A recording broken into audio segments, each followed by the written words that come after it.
In this video, I'm going to teach you how to enable or disable agent mode in Lovable.dev.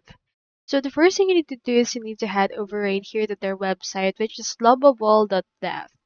Then from in here, you should be able to see this. So this is their actual work page right here. So if you don't have an account yet, you can head over and then log in by clicking onto this icon right here. So it's actually changed into my actual Lovable because I've already signed in right here. But if you're not signed in yet or you don't have an account yet, you can head over and click on that. Now let's head over and see our actual workspace. So I have in here this workspace. So for example, I have in here this. In order to access the agent mode or beta, it's actually being rolled out gradually. So in here, if you want to access it, you need to make sure that you have access. You can navigate to your project, click onto these three dots, and you can see this all together. Into this part, you can see in here this, so you can just click onto this drop down right here just beside the name of your website.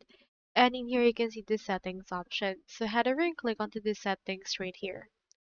Now into this, you can see your project settings, visibilities, you can see their category, and you can also rename this project.